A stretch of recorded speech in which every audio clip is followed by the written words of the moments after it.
Good morning everyone, happy Wednesday, happy new comic book day, this Wednesday, April 30th. There's lots of new releases on the shelf to be excited about, including some one-shots, some more crossovers, a couple more variants that I'll be picking up, as well as quite a few trade paperbacks and graphic novels. As you can see, the shelves are stacked behind me, so let's get started on what I'm picking up this week. As you can tell, here at Forbidden Planet Camden, we're getting prepped and ready for Free Comic Book Day, which is this Saturday, May 3rd. First Saturday of every May is Free Comic Book Day around the world. But before we start giving out all these free comics, there's a lot of comics on the shelf that I'm picking up this week. So kicking us off is another one-shot in a series I've been picking up from Marvel, which is Godzilla Versus, and this week is Godzilla versus SpiderMan. Now, I tend to pick up the Nick Bradshaw variants for all of the Godzilla Versus that Marvel have been doing, which I haven't got to do this week because he's done the cover. Not only has he done the cover, he's also done the interiors. Joe Kelly's on the book as well. He's currently writing the regular ongoing Amazing Spider-Man, and I said last week, and when I started that series, I really like Joe Kelly writing Spidey, so this is just a really great one-shot all round. King of the Monsters, fighting the wall crawler, symbiote suit. Yeah, I'm really excited for this one. Having said that, there's a lot of great variants for this as well this week. So I'll probably end up picking some of those as well.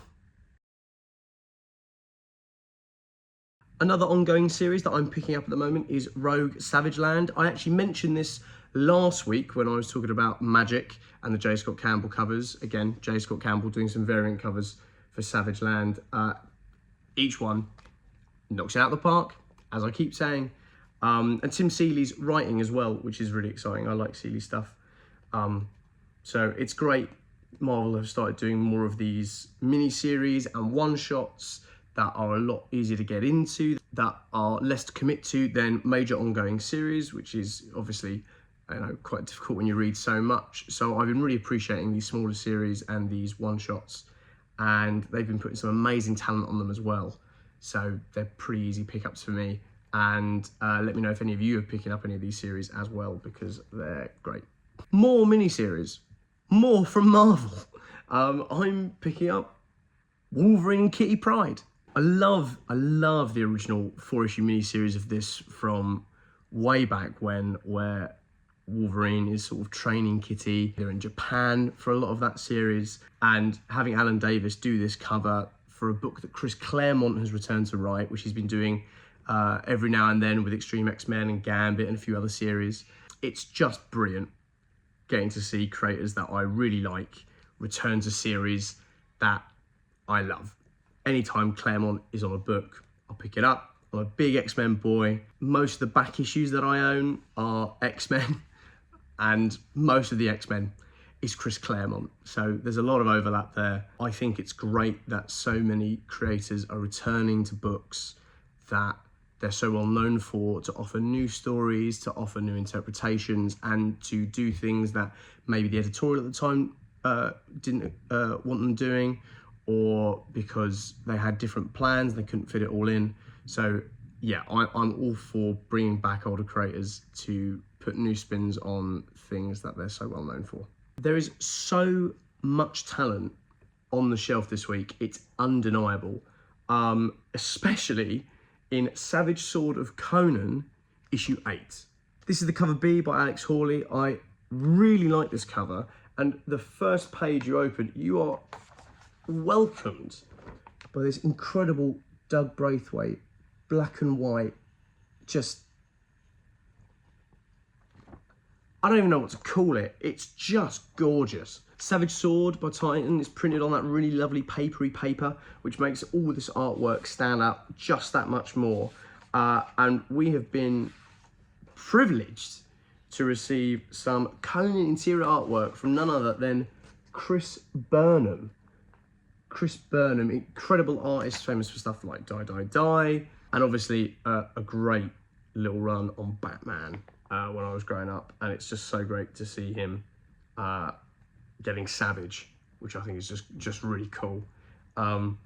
Another brilliant artist who's getting really savage, Liam Sharp. Liam Sharp is another absolutely incredible artist who's lending his talents to Conan. Vic very much recommends Green Lantern, Grant Morrison's Green Lantern that Liam Sharp does the interiors for, so I need to get around to reading that as well. And just flicking through some of these pages before I get a full read is really making me want to pick it up quickly, because I mean, they just look like the etchings from the Divine Comedy. They're gorgeous. And it's so exciting to see all this talent in one magazine all at one time. So this is coming home with me this week. That does it for single issues this week, but of course, as ever, there are always some graphic novels on the shelf. The first one I am not actually picking up this week myself. I'll hold my hands up. Sorry. I'm picking it up in individual trades, and that's the format I've started with, so that's the format I will continue with. But it doesn't mean I won't eventually end up getting it in this format. And it's just so good. I wanted to share it with you. You might know already, you might not. We're a massive fan of Daniel Warren Johnson here, and his Transformers series has just been incredible. And they have released the first 12 issues in hardcover, both Autobot version and Decepticon version.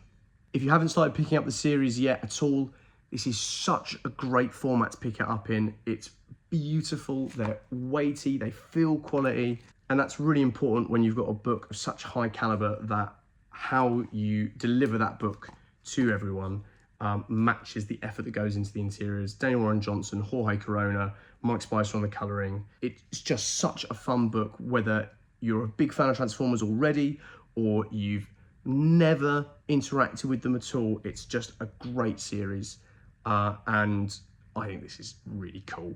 And last, but definitely by no means least, it's a double whammy for Daniel Warren Johnson. The Moon is Following Us, Volume 1. I haven't been picking this up in singles. I know Vic has, so has a lot of our select service. But Daniel Warren Johnson, Riley Rossmo,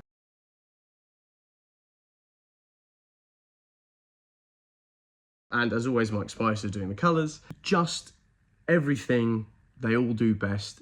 Giant science fiction, fantasy, action adventures. I have been so excited to start picking this series up. It's just the first 5 issues, and I very much want more already. And I haven't even started reading it. That's how good it is. But yeah, it's just such a privilege to have so many creators this week on the shelf that we love to support, who are real champions for comics and who put everything into their work. So yeah, I'm picking up a lot this week. You should be as well.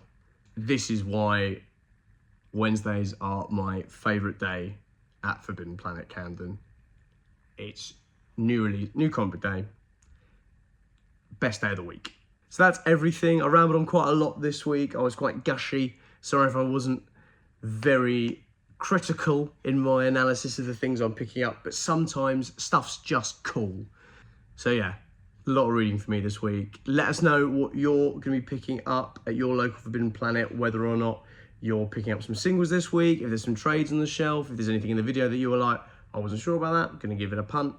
Let us know. We love hearing from you. And all of us here at Forbidden Planet can't wait to welcome you all on Saturday again for Free Comic Book Day. All you have to do is walk through the door and you get a bag of free comics. No strings attached. It's a day about celebrating the medium and everyone getting to take home something new from all of these massive companies and these brilliant creators. We can't wait to share the day with all of you. So thank you so much for tuning in again and for listening. And we'll see you next week for a lot more releases on the shelf that have already got me very excited. Thanks very much. If you're enjoying watching Forbidden Planet TV and you're enjoying watching us talk to the world's most interesting and accomplished filmmakers, authors, artists, musicians, creators, subscribe right here. See you soon.